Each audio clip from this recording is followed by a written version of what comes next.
News Insight, supported by उपकार चक्की fresh आटा खाएर त हेर्नुहोस्। प्लम्बर पाइप्स र फिटिङ टिकिरहन्छ चलिरहन्छ। स्वादिष्ट परिकारको लागि उपकार शुद्ध तोरीको तेल। हर खानामा उपकार ब्रान्डका अचारहरू, खुसी पनि मिठा।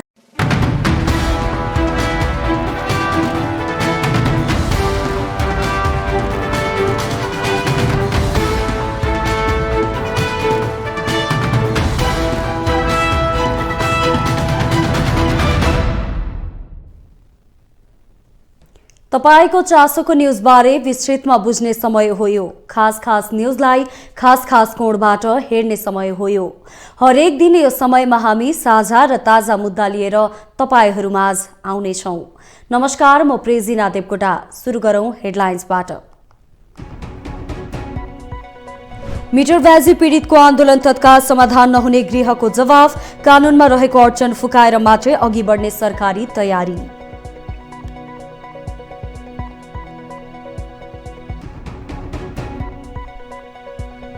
सत्ता साझेदार दलमा मन्त्रीको विषयमा भागबण्डा नमिलेपछि बालुवाटार बैठक निष्कर्षविहीन। बैठक बुधबार बिहान 9 बजे पुनः बस्ने।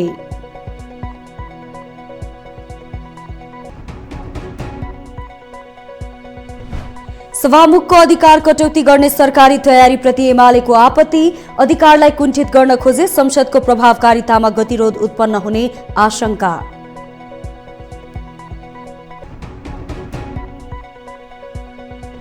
कोशी र एपीएफ ललितपुर मेयर्स कप महिला 2020 को फाइनलमा प्रवेश। फाइनल खेल बिहिबार हुने।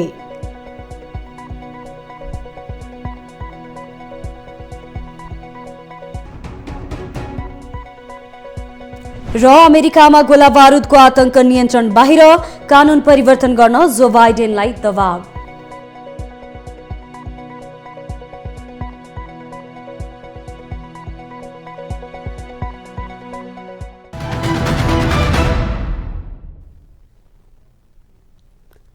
काठमाडौँ आइपुगेका मिटरब्याजी पीडितहरूले काठमाडौँमा आन्दोलन सुरु गरेका छन्। उनीहरू मंगलबार बिहानैबाट सडकमा निस्किएर आन्दोलनमा होमिएका हुन्। आफ्ना माग राख्ने क्रममा उनीहरू बिहान बालुवाटार हुँदै कहिले माइतीघर मण्डला आइपुगे त कहिले नयाँ बानेश्वर। उनीहरू आफ्ना माग सम्बोधन नभएसम्म घर नफर्किने बताएका छन्। सहकर्मी एलिसा अर्यालले तयार पारेको स्थलगत रिपोर्ट अबको क्रममा। मिटर ब्याजका पीडितहरू लामो समयदेखि आन्दोलनरत छन्। बर्दिवासबाट 11 दिन लगाएर हिँडेर 12औं दिनमा सोमबार उहाँहरू काठमाडौँ आइपुग्नु भएको र आज मंगलबारको दिन उहाँहरू बिहान नक्साल हुँदै सिंहदरबारबाट भद्रकाली हुँदै माइती घरमा र यति बेला बानेश्वरसम्म आइपुग्नु भएको छ। विशेष गरेर उहाँहरूले आफूले न्याय पाउनु पर्ने र जुन कानून संशोधन गर्ने भनिएको थियो त्यो कानून संशोधन गर्नुपर्ने माग पनि अघि सार्नु भएको छ। प्रधानमन्त्रीले चासो देखाइसके पछाडि गृह सचिवले उहाँहरूसँग भेट गर्नुभएको थियो। तत्कालको कानूनले उहाँहरूको माग क्षणभरमा सम्बोधन हुन नसक्ने भनेर बताइरहँदाखेरि जो आन्दोलनरत हुनुहुन्छ उहाँहरूले आफ्नो माग सम्बोधन नभएसम्म काठमाडौँ छोडेर नजाने अडान कायम राख्नु भएको छ। तपाईले चाहिँ कति रुपैयाँ ऋणमा लिनु भएको थियो अनि कति रुपैयाँ तिरिसक्नु भयो अहिलेसम्म? 1.5 लाख रुपया ऋण में ले लिए ना तो 20,000 के महीना तीर पड़े छे। 20,000 के महीना दैत जम्मा ढवा तीर दिलिए 2.5 लाख रुपया। 2.5 लाख रुपया तीर दिलिए ओकरा। आ तब ये लॉकडाउन नहीं भ गेल, बड़का लॉकडाउन कोरोना के टाइम ने। तब कनी दिना 1 साल 1.5 साल तक कोरोना के हल्ला रहे लॉकडाउन में तो नहीं तीर सकलिए। हमारे घर वाला सऊदी रहे के तो 20-30 हजार के महीना कमाई तो बाल बच्चा घर परिवार चलब पड़े है के। 2टा बेटा है के, वो बेटा एकटा बेटा है के 17 बरस के तो ओकरो पढ़ाई छूट गए तो वो अखनी अहमदाबाद गेल है कमाए ला। हमारे घर के मजबूरी देख कर से अहमदाबाद चल गए कमाए ला। देखल के हमरा परेशानी बेसी ढौआ वाला सब तगेदा करे, किस्ता वाला सब लघु वित्त वाला सब तगेदा करे तो हमारे बेटा के परेशानी नहीं देखल गए तो चल गए अहमदाबाद। के भन्नुहुन्छ प्रधानमन्त्री हुनुहुन्छ अहिले त प्रधानमन्त्रीले पनि जति सक्दो चाँडो तपाईहरुको माग सम्बोधन गरिदिनु भनेर भन्नुभएको छ हैन? के भन्न चाहनुहुन्छ प्रधानमन्त्रीले? हमरा सबके ई जे आंदोलन में आयल छी ने वो आंदोलन हमरा और के सब कागज खारिज कर देते, सब कुछ हमरा और के समाधान कर देते, हम सब चल जेबे। नहीं करते तब मर जेबे, कट जेबे। अही जे गांव में हमरा 100 महाजन सब गर्दन कटते, फांसी लटकते, घर से निकालते, गायर बात पढ़ते, बेइज्जत करते, इज्जत पानी लूटते, तो वैसे बढ़िया ही ल मरबे ना सरकार के आगो में मरबे त बुझ्दै नै सरकारै ल मरि गेले। म त के भन्न चाहन्छु जति पनि यहाँ दिदी बहिनीहरूले 2 लाखको 35 लाख रुपियाँ तिरेको छ उहाँलाई पनि न्याय दिनु पर्यो। जसको छोरा बोकेर आछ उसलाई म 20,000 पैसा दिन्छु, एक दिनको 20,000 पैसा दिन्छु, त म नजी आइजन राम्रो सम्बन्ध गर, तेरो पैसा म 20,000 गरी तेरो ऋण म सकाउँछु भन्ने साउ महाजनलाई सरकारले कारबाही गरोस्, मिटर ब्याजीहरूलाई थुनाओस्। किनकि फेरि हाम्रो छोरा छोरी नातिहरूलाई यो मिटर ब्याजबाट पीडित हुन नहोस् भनेर सावधान गर्न चाहन्छु। खोरको टचर खानुभन्दा राम्रो त हामी यहाँबाट बसेर मर्नेपट्टि लाग्ने, तर हामी घर नफर्किने। म आदरणीय जो पीडित साथीहरूलाई आग्रह गर्न चाहन्छु, तपाईँ मात्र होइन देशका विभिन्न भागमा यस्ता घटनाहरू होलान्। कतिले बोल्न सके, कतिले बोल्न नसके, बोल्न नसकेको अवस्था पनि छ। तर तपाईँहरूले तराईमा त्यहीँ बसेर त्यहाँका धनाढ्य साउ महाजनहरूसँग बोल्न नसक्ने परिस्थितिमा सरकारसँग काठमाडौँमा न्यायको भिख मागिरहनु भएको छ। सरकारले तत्काल तपाईँको माग पुरा गरोस् भन्ने पनि हाम्रो एकैबद्धता हो। राज्यले सही अर्थको अनुसन्धान गरेर पीडक र पीडित छुट्याएर यिनलाई परेका मारलाई, नागरिकलाई परेको मारलाई नीतिगत रूपमा अगाडि बढाउन ढिलो छ भने पनि राहतको प्याकेजहरू ल्याउन सकिन्छ, ताकि त्यो पैसा सम्बन्धित व्यक्तिलाई तत्काल दिने, पछि अनुसन्धान गरिसकेपछि सही ठहरे वा नठहरे बमोजिमको कारबाही गर्ने र पैसाहरू फिर्ता लिने अवस्था ल्याउन सकिन्छ। यो राज्यको आफ्नो कार्यक्षेत्रभित्र पर्छ। मेरो बुझाइ के हो भने यदि नागरिकहरू सङ्घीय लोकतान्त्रिक गणतन्त्रमा जहाँ 3वटा सरकार छ, यी नागरिकहरू आफ्ना स्थानीय सरकार, प्रदेश सरकार भन्दा माथि उठेर सङ्घमा आउँछ भने यो कता न कता सङ्घीयताको हामीले प्रत्याभूति सही अर्थमा गराउन नसकेको, कता न कता गणतन्त्रलाई साझा बनाउन नसकेको कुरा हामीले स्वीकार्नु पनि पर्छ। बुवासँग पनि छाप लगायो, छोरासँग पनि लगायो, 3टा कागजमा बुवा पनि छाप लगायो, छोरासँग पनि कागज लगाएको छ। ओके, भरपाई रूपमा सबै म थोक लिएछु, तर मेरो जग्गा अहिलेसम्म वापस आएको छैन। मेरो नाममा गर्दै भनेपछि यस्तै तपाईँहरू सबैको यो समस्या छ, तपाईँहरू सबैको यस्तै समस्या हो होइन? अब तपाईँहरू के चाहनुहुन्छ, के होस् भन्ने चाहनुहुन्छ? सरकारले हामीहरूलाई न्याय दिलाइदिनुहोस्, त्यही जमिन फिर्ता गरिदिनुहोस्, सरकारबाट हामी सरकारबाट हामी न्याय चाहन्छौँ। हामी आश्वासन न्याय हामी पाउँछौँ होला जस्तो लागिरहेछ मलाई। हामीलाई माग गर्दैछु कपाली तमसु खारिज होस्। र तपाईँहरू चाहिँ नि जुन यो आन्दोलन छ अहिले, अब आन्दोलनमा हुनुहुन्छ तपाईँहरू, अहिले नै रोक्नुहोस् म भन्दिनँ, तर चाहिँ नि क्रमशः तपाईँहरूको कुराहरू सरकारले अब सुन्छौँ, हामी सम्बोधन गर्छौँ भन्यो भने तपाईँहरूले आन्दोलन स्थगित गरेर अगाडि बढ्नुपर्छ।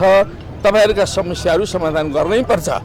यो देशमा हामीले जुन 62-63मा परिवर्तन ल्यायौँ, यो परिवर्तन जनताको निम्ति हो, शोषकहरूको निम्ति होइन है। त्यसो हुनाले यो जनताको निम्ति ल्याएको परिवर्तन जनताको निम्ति हुनुपर्छ। तपाईँहरूको हितमा सरकारले नीति बनाउनै पर्छ, कार्यक्रम बनाउनै पर्छ र तपाईँहरूलाई न्याय दिनुपर्छ। आवश्यक पर्छ भने नयाँ ऐन पनि बनाउनु पर्छ। यो कसरी रोक्ने हो यो हजुरहरूलाई? यो पनि यस्तो भएछ, कसैलाई जेलको पुर्जी काटिदिएछ, कसैले 10 लाख दिएको पनि उसको 10 लाख अहिलेसम्म जिउँदैछ, त्यसको 10 लाख 20 लाख यही चाहियो रे, त्यस्तो छ। ठिक हो, त्यसको बारेमा रोक्नु पर्यो। ठिक छ, समग्र रूपमा नै छानबिन गरेर यसबारेमा नयाँ नीति बनाउनु पर्छ, अन्यायलाई कारबाही गर्नुपर्छ र तपाईँहरूको जुन चाहिँ नि न्यायपूर्ण माग छ त्यसलाई पुरा गर्नुपर्छ। यसले अलिक न रोक्नुपर्छ हजुर, नत्र हाम्रो तराईमा कति मान्छे जलेर मर्छ होला, या त फाँसीलेर मर्छ या कर खाएर मर्छ, यस्तो लाग्यो हाम्रो पैसा। एकदम ठिक हो, तपाईँहरूका सबै मागहरूलाई लिएर हामीले जनता बचाउने हो नि त सरकारको काम। यसले अलि अविलम्ब रोक्नुपर्छ हजुर। ठिक छ, ठिक छ। त वही डर लगल त हम कहली जाइ छी, हमर श्रीमान तो यो कहनी ज्योति में कथी जेबे तिमे नहीं दे तू छूट करा, आ जोन 60,000 अहाँ ले लिए ढौआ ओकरा जोरे तो 60,000 के तमसुक बनौलौ हाँ बनैलकै बनौला त अहाँ के सेटिंग 8 गो रूम में छाल तो उ सेटिंग अहाँ के फिरता देल कि नहीं देला फिरता तो सेटिंग नहीं देला अहाँ के त उ 8टा रूम के सेटिंग के त अहाँ पड़ देते 2-3 लाख हां सब गोरा कहलकै सोनो किसान ओहे में अहाँ के मीना भज कागज पे चाहिए नहीं कागज नहीं दिया आ उल्टा मुद्दा धर रखलिए कि नहीं रखलिए मुद्दा ध देले आप जेले में पोतरा कटेबो नहीं त लीलामी क देबू जे रोका कराइल छु से लीलामी क देबू से 1.5 लाख रुपया ढवा छले 2 लाख देलिए त उ बेईमानीए क लेलकै त फोन ओकरा 6 लाख देली आ 6 लाख में देल में 1.5 लाख ओकरा रह गेल तो फोन आप ढवा जुटिएबी तब ना गरीब आदमी ढवा जुटियाबे मुद्दा ध देल छले खेतो नहीं बेच देल छले तो मुद्दा ध के जेल में पठा देल त गृह मन्त्रालयले तत्कालको अहिलेको कानुनमा चाहिँ यो सबै कुरा सम्बोधन गर्न सकिँदैन क्षणभरमै समय लाग्छ भनेको छ उहाँहरूको अडान छ समस्या सम्बोधन नभएसम्म माग सम्बोधन नभएसम्म उहाँहरू काठमाडौँबाट बाहिर नजाने भनेर भन्नुभएको छ यसमा चाहिँ तपाईँहरूको प्रतिक्रिया के हो? अब के हो भने उहाँहरू स्वाभाविक हो मर्ता क्या नहीं करता तर यति एउटा उखान छ मर्ता क्या मर्दै केही छैन भने बरु बाटोमै मरौँ भनेर उहाँहरू त्यो अवस्था आउनु भएको छ। अब घरमा पनि बस्ने अवस्था छैन घरबार विहीन भइसकेका छ बच्चालाई खुवाउन सकेका छैन बरु यहाँ मर्दै रह्यो सवाल तत्काल छानबिन यसको लागि फेरि पनि एउटा उच्च स्तरीय समिति तत्काल बनाऊ सरकारले अविलम्ब उहाँहरूसँग वार्ता गरोस् र त्यो वार्ता गरेर समस्याको समाधानतर्फ चाहिँ जानुपर्छ। उहाँहरूलाई चाहिँ यो रोडमा उहाँहरूको पनि बाध्यता हो यहाँ बस्ने रोडमा चाहिँ बस्दाखेरि झन् बढी पीडा हुन्छ नि। 1-2 जना यहाँ आउनु भएको छ कति मान्छेहरू यस्तो हुनुहुन्छ जो घरको मूली हुनुहुन्छ उहाँहरूको घरमा वृद्धहरू हुनुहुन्छ बालबच्चा हुनुहुन्छ उहाँहरू खान पाउनु भएको छैन उहाँहरू यहाँ बसेपछि उपचार बिना मर्दै अवस्था आउन सक्छ। यो कुरोलाई पनि सरकारले बुझ्न जरुरी छ।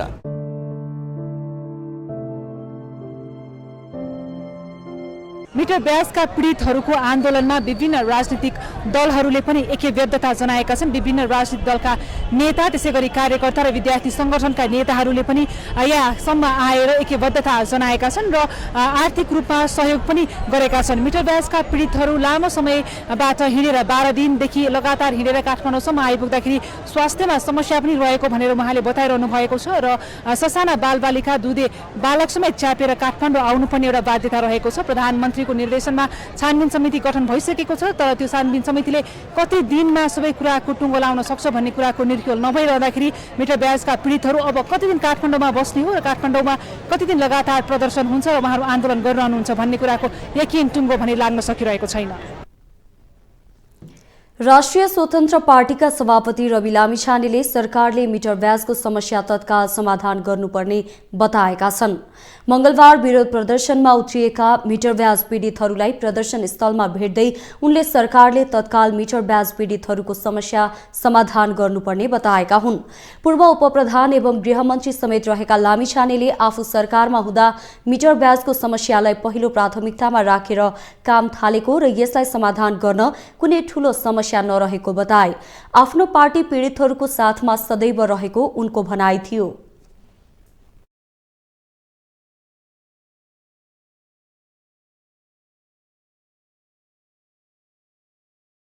हामी सँगै साथ बस्छौँ। यसलाई राजनीतिकरण गर्नको लागि होइन तपाईहरुलाई माथि बसेर तपाईहरुको मुद्दामा टेकेर आफ्नो राजनीतिको रोटी सेकाउन हैन कि वास्तविक पीडितहरू हुनुहुन्छ भन्ने बुझेर वास्तविक यो पीडा नै हो यसलाई कानुनी रूपमा यसको हल गर्नुपर्छ भन्नको लागि हामी छौँ।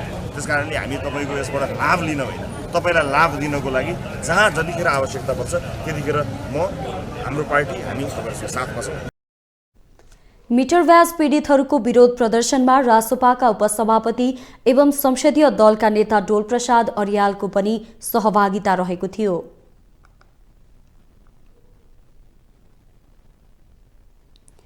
मिटर ब्याजी पीडितहरूको न्यायका लागि सामाजिक सञ्जाल प्रयोगकर्ताहरूले पनि ऐक्यबद्धता जनाएका छन्। उनीहरूले पीडितको आवश्यकताहरू माग सम्बोधन गर्न सरकारसँग आग्रह गरेका छन्। केही सामाजिक सञ्जाल प्रयोगकर्ताहरूको भनाई अबको क्रममा।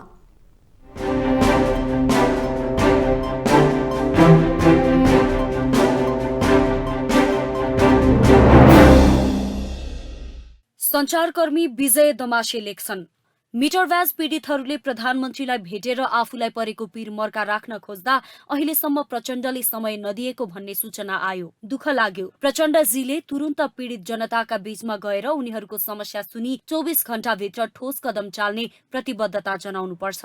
त्यस्तै चेवन घिमिरे भन्छन् प्रधानमन्त्री अर्थमन्त्री गभर्नर न्यायाधीश अख्तियार प्रहरी प्रमुख सभामुख सबै त्यही भेटिन्छन्। त्यसैले मिटर ब्याज पीडित टंगाल बालुवाटारमै आन्दोलन गर्न गएकै उपयुक्त। स्थानीय निकाय र प्रशासन प्रदेश सरकार मार्फत पीडितलाई नदेख्ने राज्यले नजिकै पुगेपछि देख्छ कि?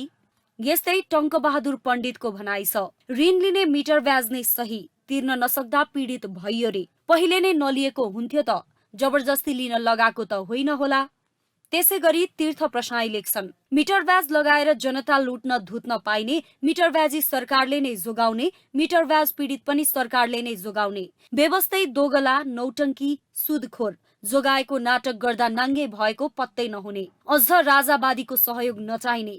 धन्न बालेन भएकोले राहतको नाममा खुला मञ्चमा टेन्ट हाल्न दिएनन्। यता विदुर बहादुर कार्की ट्विट गर्छन्, मिटर ब्याज पीडितहरूको आन्दोलनमा हिजैदेखि घुस पैठहरू चहल पहल बढेको छ। यिनीहरू नियत भनेको पीडितलाई न्याय दिलाउने भन्दा नि व्यक्ति हेरेर बदनाम गराउने र समस्यालाई यथावत राख्ने हो। यस्तै गरी कृष्ण सुनार फेसबुकमा लेख्छन्, खेतीपातीको मौसम सुरु हुँदैछ। मिटर ब्याज पीडित किसानहरू हिँड्दै न्याय माग्न काठमाडौँ आइराख्नु परेको छ। खेत जति जम्मै साउकोमा बन्दक छ। वर्षायाम सुरु हुँदैछ। माइक्रो फाइनान्स पीडितहरू घर छोडेर दिनभरि जंगलमा लुक्नु परिरहेको छ। ऋण तिर्न नसक्ने अवस्था आएको छ। साना व्यापारीहरू 7% ब्याजमा लिएको ऋणको 17%सम्म ब्याज तिर्न बाध्य छन्। धरौटी राखेको घरखेत निलाम हुने अवस्था छ। राज्यको अर्थशास्त्र यसरी नै चल्ने हो भने अनर्थशास्त्र एकदम निकट छ। यी संकेतहरू हुन्। अर्का सामाजिक सञ्जाल प्रयोगकर्ता विजयको भनाइ छ, मिटर ब्याज पीडितहरूको आवाज सिंहदरबारमा सुनिँदैन कि सुन्न नचाहेको। लोकतान्त्रिक गणतन्त्रमा समेत पीडित नागरिकले अभिभावक भएको अनुभूति गर्न पाउँदैनन् भने कहिले कुन व्यवस्थामा पाउने हुन्? उता सुरेन्द्र भण्डारी लेख्छन्, केही बाहेक सबै मिटर ब्याज पीडित भन्नेहरू अर्काको ऋण तिर्न नपरोस् भनेर आएका हुन्। लिने बेलामा कर्जा लिगी भोजभतेर मोजमस्ती गर्ने अनि तिर्ने बेला आएपछि आन्दोलन गर्ने। यदि यो आन्दोलन सही हो भने दुर्गा प्रसाईको आन्दोलन पनि सही नै होला नि।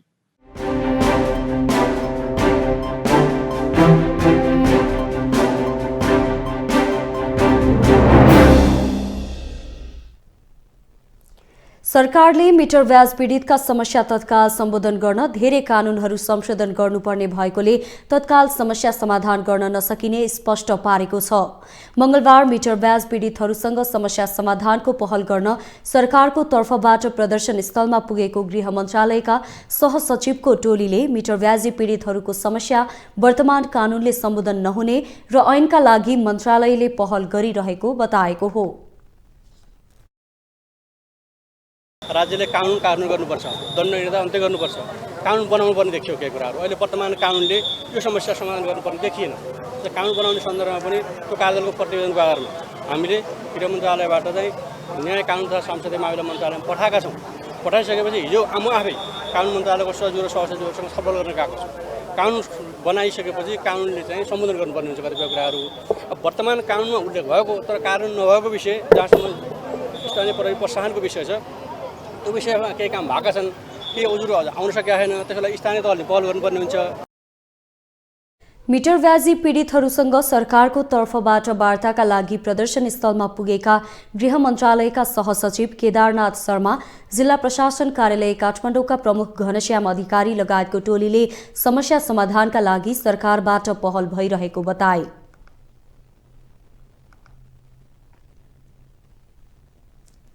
सत्ता साझेदार दलमा मन्त्रीको विषयमा भागभण्डा नमिलेपछि बालुवाटार बैठक निष्कर्षविहीन बनेको छ। मंगलबार प्रधानमन्त्रीको सरकारी निवास बालुवाटारमा बसेको 10 दलको बैठक निष्कर्षविहीन बनेको हो। बैठक बुधबार बिहान 9 बजे पुनः बसेर सहमति जुटाउन प्रयास गरिने नेताहरूले बताएका छन्। सत्ता गठबन्धनमा मन्त्रालयको भागभण्डामा सहमति जुट्न नसक्दा मन्त्री परिषद पुनर्गठनमा ढिलाइ हुँदै आएको छ। प्रधानमन्त्री पुष्पकमल दाहालले मन्त्री परिषद गठनका लागि निरन्तर छलफल गर्दै आए पनि सहमति जुट्न नसकेको हो। मंगलबार बिहान मात्रै प्रधानमन्त्री दाहालले नेकपा एकीकृत समाजवादीका नेताहरूसँग छलफल गरेका थिए। छलफलमा समाजवादीले तीनवटा मन्त्रालय पाउनुपर्ने अडान राखेको थियो भने दाहालले 2वटा भन्दा बढी दिन नसकिने बताएका थिए। यस्तै कांग्रेसले 8 मन्त्रालय पाउने भनिए पनि मन्त्रालयमा सहमति जुट्न सकेको छैन। यस्तै जसपा सहित अन्य साना दलले पाउने मन्त्रालयमा पनि सहमति जुट्न नसकेको बताइएको छ।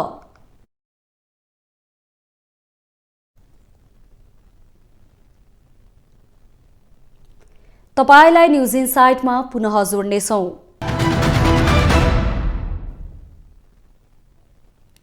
नेकपा एमालेका नेता डाक्टर भीमबहादुर रावलले आफूलाई पार्टीभित्र निषेध गर्ने प्रयास भएको गुनासो गरेका छन्।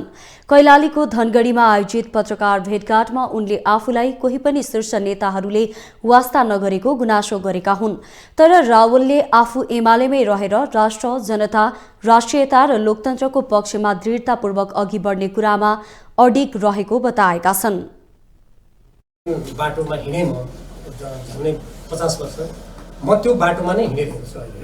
त्यो बाटोमा संवैधानिक दृष्टिकोणबाट, सैद्धान्तिक दृष्टिकोणबाट हेर्दा हाम्रो संविधानले, मैले अघि जुन चर्चा गरेँ म दोहोऱ्याउन चाहन्न, यो राष्ट्रियतासँग सम्बन्धित, लोकतन्त्रसँग सम्बन्धित, जनताको हित कल्याणसँग सम्बन्धित विषयहरूमा नै म कायम छु।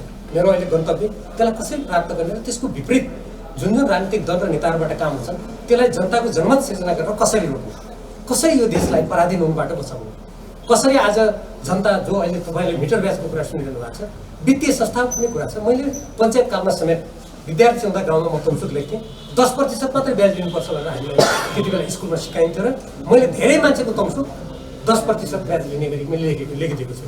अनिश्चितता अन्तर्गत त्यो पढिन्थ्यो।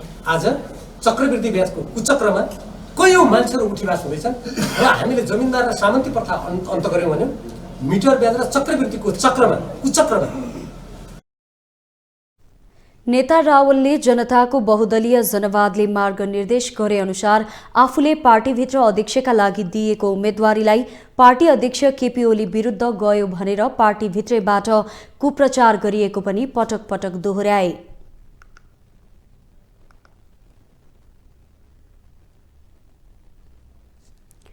नेकपा एकीकृत समाजवादीले सरकारमा सहभागी हुने मन्त्रीहरूको नाम टुङ्ग्याउन कार्यदल बनाएको छ। मंगलबार पार्टीको केन्द्रीय कार्यालय आलोकनगरमा बसेको केन्द्रीय सचिवालयको बैठकले उक्त कार्यदललाई नाम छिटोभन्दा छिटो पेश गर्न निर्देशन समेत दिएको छ। पार्टी अध्यक्ष माधव कुमार नेपालको नेतृत्वमा रहेको कार्यदलले पार्टीले पाउने मन्त्रालय र प्रस्तावित मन्त्रीहरूको नामावली सहितको प्रस्ताव पार्टी केन्द्रीय सचिवालयमा पेश गर्न निर्देशन दिएको हो।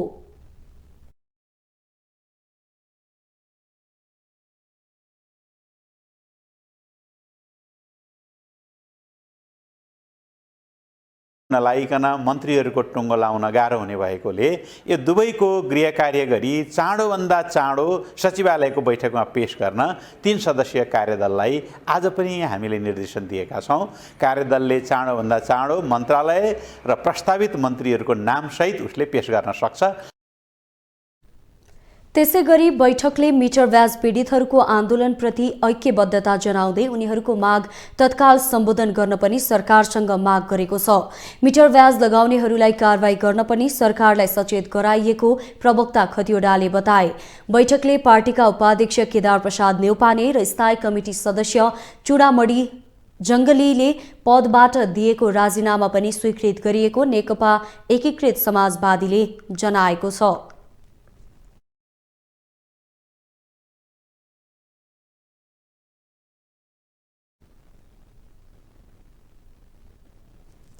नेकपा एमालेका सचेतक महेश कुमार बर्तौलाले प्रतिनिधि सभा नियमावली मार्फत सभामुखको अधिकारलाई कुण्ठित गर्न खोजे संसदको प्रभावकारितामा गतिरोध उत्पन्न हुने बताएका छन्।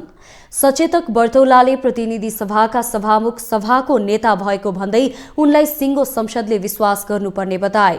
प्रतिनिधि सभा नियमावलीमा सांसदहरूले संशोधन प्रस्ताव दर्ता गराउनु उनीहरूको सार्वभौम अधिकारको कुरा भए पनि सबैले सभामुख प्रति विश्वास गर्नुपर्नेमा जोड दिए। हामी सबैले बुझ्न के पर्छ भने सभामुख भनेको leader of the house, head of the institution, शक्ति पृथकीकरणको सिद्धान्त अनुसार कार्यपालिका, न्यायपालिका, व्यवस्थापिका, प्रतिनिधि सभाको सभामुख स्पिकर भनेको वास्तवमा यो हाउसको हाम्रो अगुवा र नेता भएको कारणले गर्दा उहाँलाई सबै हाउसले, सिङ्गो हाउसले ट्रस्ट गर्नुपर्छ भन्ने हो। सचेतक बर्तौलाले सभामुखले तटस्थ भूमिका निर्वाह गर्न नसकेमा त्यसको उपचार खोज्ने व्यवस्था नियमावलीमा नै रहेको उल्लेख गरे। नियमावली बनाउने सन्दर्भमा सत्तापक्ष र प्रतिपक्षको छाया पार्नु नहुने उनको भनाइ छ।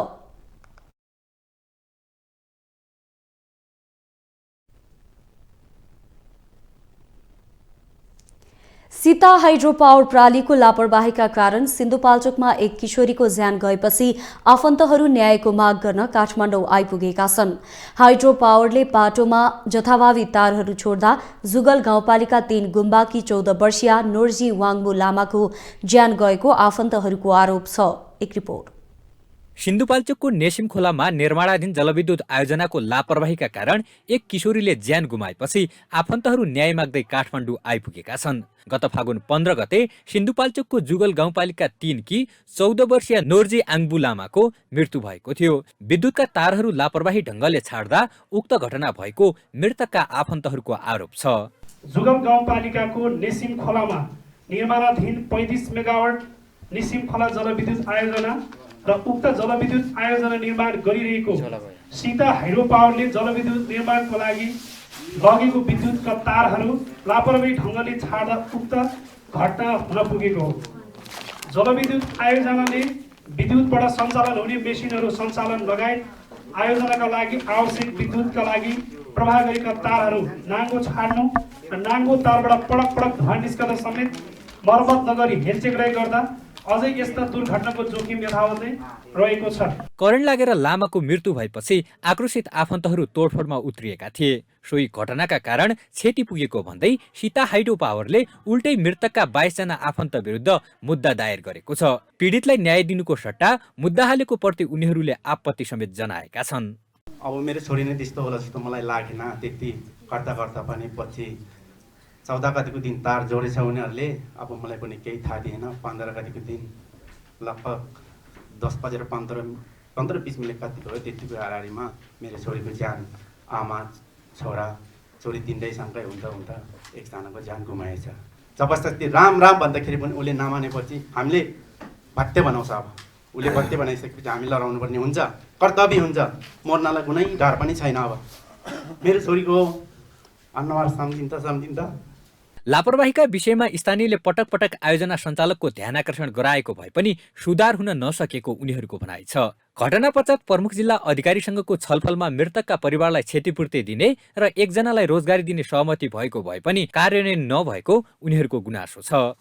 17 गते 15 गते घटना भयो। 17 गते सिडिओ साहब र एसपी साहबले पीडितसँग राखेर कुरा गराउने भनेर बोलाउनु भयो, तर राज्यको आधिकारिक मान्छेले बोलाउँदा पनि व्यवस्था गरेर आउँदिन भनेर आउनु। किशोरी लामाको मृत्यु भएको केही दिन अघि मात्रै आयोजनाको लापरवाहीकै कारण एकजना मजदुरको समेत ज्यान गएको थियो। राजनीतिक शक्तिको आडमा पीडितलाई थप पीडा दिने काम गरे सशक्त प्रतिवादमा उत्रिने चेतावनी समेत दिएका छन्। कम लगानी र बढी फाइदा हुने नगदे बालीका रूपमा रहेको केरा खेतीतर्फ धनकुटाका कृषकहरूको बढ्दो आकर्षण रहेको छ। युएनडीपी र महालक्ष्मी नगरपालिकाको सहकार्य तथा पर्डेप नेपालको संयोजनमा सञ्चालित परियोजनाले किसानहरूलाई प्राविधिक सहयोग र केराको बिरुवा वितरण गरेपछि किसानहरू केरा खेतीतर्फ आकर्षित भएका हुन्। एक रिपोर्ट। धनकुटाको महालक्ष्मी नगरपालिकाले केरा खेतीबाट किसानको आय आर्जन वृद्धि गर्ने उद्देश्यले बिरुवा वितरण गरेपछि किसान त्यसतर्फ आकर्षित भएका छन्। परियोजनाले G9 जातको केराको बिरुवा किसानलाई निशुल्क वितरण गरेको छ। थोरै लगानी तथा सामान्य हेरचाहबाट नै प्रशस्त आय आर्जन गर्न सकिने हुनाले कृषकहरू केरा खेतीतर्फ आकर्षित भएका हुन्। परियोजनाबाट सेवा सुविधा पाएपछि र अन्य बालीभन्दा थोरै जमिनमा केरा खेती गर्न सकिने भएकाले खेती सुरु गरिएको कृषक दुर्गा कुँवर बताउँछन्। त्यो चाहिँ हाम्रो टोलमा चाहिँ जग्गा नै नहुने मान्छे धेर बजारी क्षेत्र भएको हुनाले जग्गा धेरै कम छ। त्यो भएको हुनाले मैले चाहिँ कस्तो हुँदो रहेछ रोपाउन त आय आर्जनको हिसाबले मेरो घरमा कोही सरकारी जागिरे पनि हुनुहुन्न होइन। त्यो भएर आय आर्जन पनि कमै थियो होइन। गर्दाखेरि हुन्छ हुँदैन न यो हावा हो कुन खालको केरा हो भनेर चाहिँ अब अहिले त उत्पादनै दिएको छैन। बिरुवा हेर्दाखेरि जुन किसिमको बिरुवा रोपेको थियौँ सन्तुष्टि नै छ। नगरपालिकामा परियोजनाले प्रति घरधुरी 70 गोठाको दरले 7200 केराको बिरुवा वितरण गरेको छ। नगरमा बिरुवा वितरणबाट 4, 5 र 6 नम्बर वडाका 79 घरधुरी लाभान्वित भएका छन्। नगरपालिकाले केरा खेती गर्न किसानलाई उन्नत जातको बिरुवा, माटो जाँचको व्यवस्था र प्राविधिक सुविधा उपलब्ध गराएको छ। महालक्ष्मी नगरपालिकाका यी वडाहरूमा धेरै कृषकहरू लाभान्वित हुनुभएको छ। तपाईको 7000 भन्दा बढी हामीले चाहिँ उन्नत जातका कोलाका बिरुवाहरू 79 जना किसानहरूलाई वितरण गरेका छ र अहिले र त्यस्तै गरेर 800 भन्दा बढी कृषकहरू व्यावसायिक बनाउनका लागि तपाईँको चाहिँ तालिमहरू, त्यसमा विज्ञ बनाउनको लागि तालिमहरू प्रदान गरिएको छ, जुन कार्यक्रमले महालक्ष्मीका कृषकहरूलाई एउटा व्यावसायिक बनाउनका निमित्त ठुलो टेवा पुगेको छ।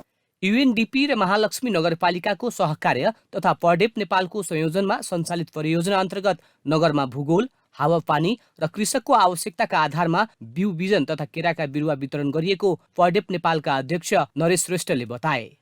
के कार्यक्रमहरू गर्ने, त्यहाँका आवश्यकताहरू के छ, त्यहाँका हावापानी अनुसार, माटो अनुसार के कुरालाई जोड दियो भने त्यो कृषि उत्पादन राम्रो हुनसक्छ भन्ने किसिमको हामी सुरुदेखि नै सम्बन्धित नगरपालिकासँग हामी छलफल गरेरै परियोजना प्रस्तावनाहरू हामी तयार गरेका हुन्छौँ। नगदे बालीको रूपमा रहेको केरा खेतीमा खर्च र परिश्रम समेत कम लाग्ने गरेको छ। बारीमा सामान्य हेरचाहले नै पुग्ने हुनाले केरा खेतीबाट बोट हुर्काउन सजिलो हुने तथा उत्पादन बढी हुने भएकाले कृषकहरू केरा खेतीतर्फ आकर्षित भएका छन्।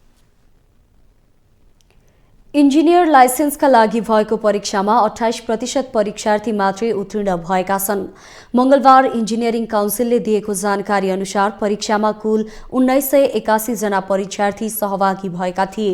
सहभागी मध्ये 565 जना परीक्षार्थी अर्थात् 28% मात्रै उत्तीर्ण भएका हुन्। काउन्सिलका अध्यक्ष पदम शाहीका अनुसार परीक्षा चैत्र 13 र 14 गते लिएको थियो।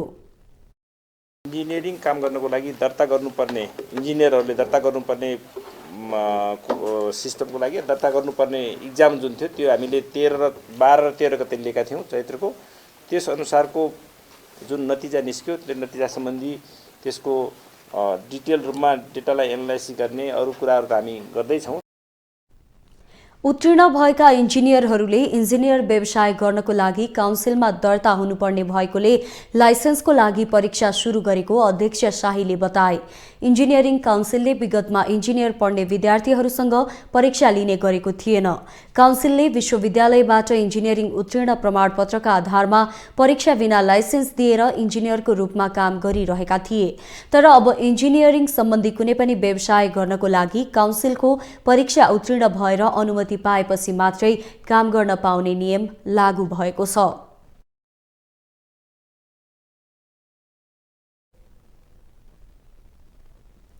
तपाईलाई न्युज इनसाइटमा पुनः जोड्नेछौँ। अखाद्य वस्तु बिक्री वितरण गर्ने 2 उद्योगमा जिल्ला प्रहरी कार्यालय पर्साले सिलबन्दी गरेको छ। म्याद गुज्रिएको खाद्य वस्तुको प्याकेटमा नयाँ म्याद राखी बिक्री वितरण गरेको अभियोगमा 3 जनालाई पक्राउ समेत गरेको छ। प्रहरीले वीरगञ्ज महानगरपालिकाको वडा नम्बर 13 पावर हाउसमा रहेको फुडको नेपाल प्राली र स्न्याक्स एन्ड प्याक इन्डस्ट्रिज प्रालीमा सिलबन्दी गरेको हो। सूचनाका आधारमा छापामारी गर्दा उद्योगभित्र 4 वर्ष पुराना खाद्य वस्तुको प्याकेटमा नयाँ मिति लगाउँदै गएको पाइएपछि उद्योगमा कार्यरत वीरगञ्ज 7 निवासी आयुष अग्रवाल, वीरगञ्ज 13 निवासी मनिष कुमार चौधरी र वीरगञ्ज 14 निवासी हरिनारायण प्रसाद कुर्मीलाई पक्राउ गरिएको छ।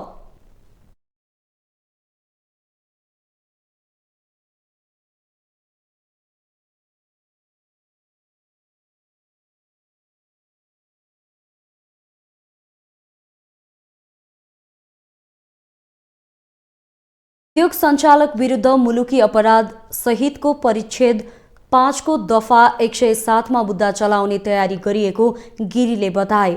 उद्योगले अखाद्य वस्तुको बिक्री वितरण गरेको सूचना पाएपछि नापतोल तथा गुणस्तर कार्यालय, वाणिज्य कार्यालय, जिल्ला प्रशासन कार्यालय, वीरगञ्ज उद्योग वाणिज्य संघका प्रतिनिधि र स्थानीय जनप्रतिनिधिको राहवरमा छापामारी तथा सिलबन्दी गरिएको प्रहरीले जनाएको छ।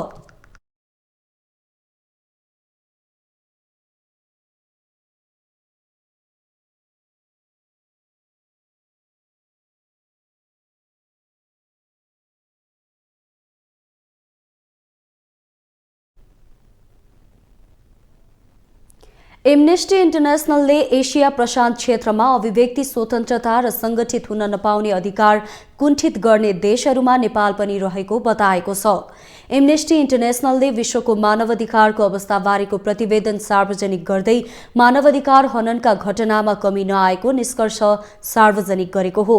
आज विश्वभर एकसाथ निष्कर्ष सार्वजनिक भएको प्रतिवेदनमा एसिया प्रशान्त क्षेत्रमा रहेका भारत, बंगलादेश, इन्डोनेसिया, नेपाल, पाकिस्तान, श्रीलङ्का र थाइल्याण्ड लगायतका देशहरूमा स्वतन्त्रता माग गर्नेहरूमाथि सरकारले स्वेच्छाचारी गिरफ्तार गर्ने, लामो समय हिरासतमा राख्ने काम निरन्तर गरिरहेको तथ्य सार्वजनिक गरेको हो। नेपाल लगायत देशमा अधिकार माग गर्ने व्यक्ति तथा समूहलाई दबाउन अत्यधिक बल गर्ने तथा घातक बल प्रयोग भएको बताएको छ।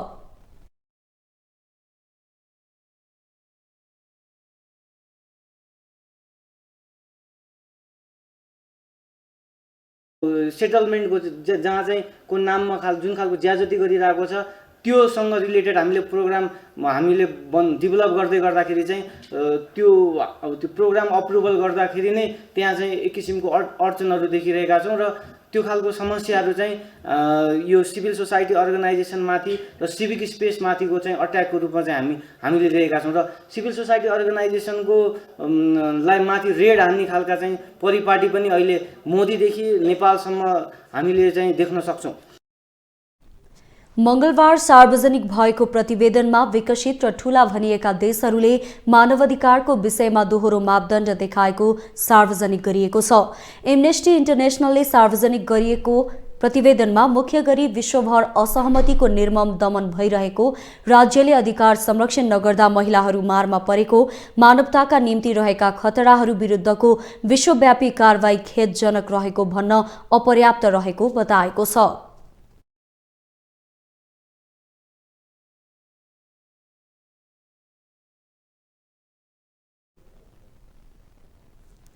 राजधानीमा जारी ललितपुर मेयर्स कप महिला 2020 राष्ट्रिय क्रिकेट प्रतियोगिताको उपाधिका लागि विभागीय टोली एपीएफ र कोशी प्रदेश भिड्ने भएका छन्।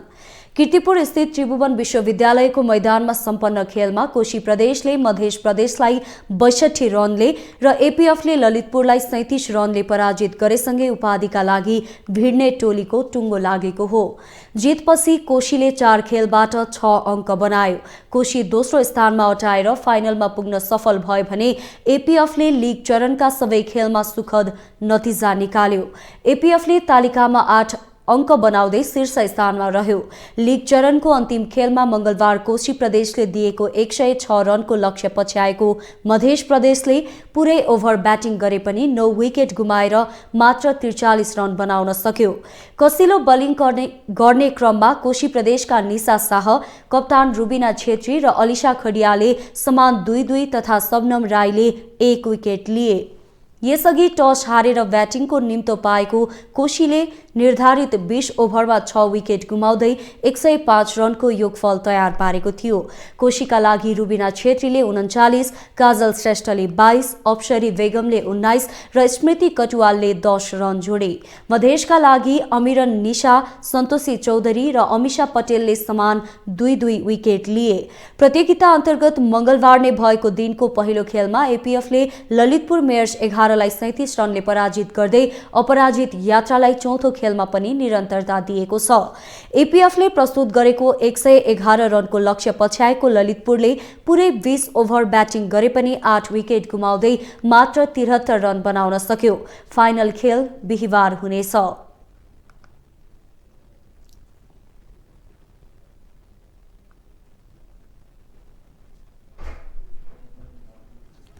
अमेरिकाको टेनेसी राज्यको नाशभिलमा रहेको एक विद्यालयमा सोमबार राति गोली चल्दा 3 बालबालिका सहित 6 जनाको मृत्यु भएको छ। विद्यालयभित्र प्रवेश गरी आक्रमणकारी 28 वर्षीय अड्रे हेलले अन्धाधुन्द गोली चलाएका थिए। एक रिपोर्ट। अमेरिकामा गोलाबारीबाट हत्या हुने घटना बढ्दै गएको छ। सोमबार राति मात्रै एक विद्यालयमा हतियारधारी छिरेर 6 जनाको हत्या गरे। हत्या हुनेमा 3 बालबालिका पनि रहेका छन्। अन्धाधुन्द गोली प्रहार गर्ने 28 वर्षीय अड्रे हेल भएको त्यहाँको प्रहरीले जनाएको छ। उनी सोही विद्यालयका पूर्व विद्यार्थी रहेको समेत खुलेको छ। घटनाप्रति दुःख व्यक्त गर्दै अमेरिकाका राष्ट्रपति जो बाइडेनले मार्चको अन्त्यसम्ममा राष्ट्रिय झण्डा आधा झुकाउन निर्देशन दिए। उनले अब छिट्टै बन्दुक हिंसा विरुद्ध नयाँ कदम चाल्ने बताए। बन्दुक हिंसा विरुद्ध कठोर बन्न अमेरिकामा आवाज उठ्दै आएको छ। अमेरिकामा बन्दुक नियन्त्रण र बन्दुक हिंसाको विरुद्धमा वकालत गर्ने राडी नामक संस्थाकी अध्यक्ष क्रिसको भनाइ छ। प्रत्येक राज्यमा चरम जोखिम र कानूनको आवश्यकता छ। व्यक्तिले बन्दुक राख्न पाउने कानून खुकुलो हुँदा सर्वसाधारण मारिने घटना बढेको उनको भनाइ छ। यस विषयमा छिट्टै नयाँ नीति लागू नगरे अझ धेरै निर्दोष मारिने उनको दावी छ। यो हमलापछि अमेरिकामा बन्दुक राख्ने कानूनमा परिवर्तनको बारेमा फेरि एकपटक पुरानो बहसको चर्चा सुरु भएको छ।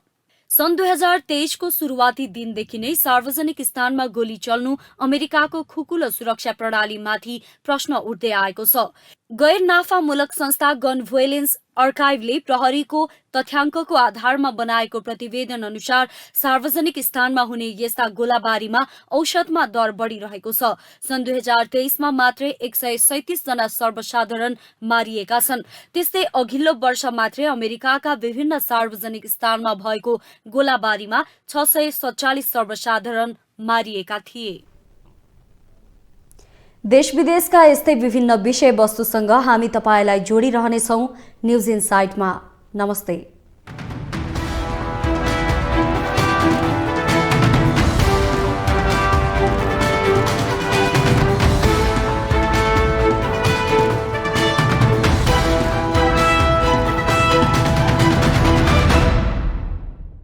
न्युज इनसाइट सपोर्टेड बाई उपकार चक्की फ्रेश आटा खाएर त हेर्नुहोस्।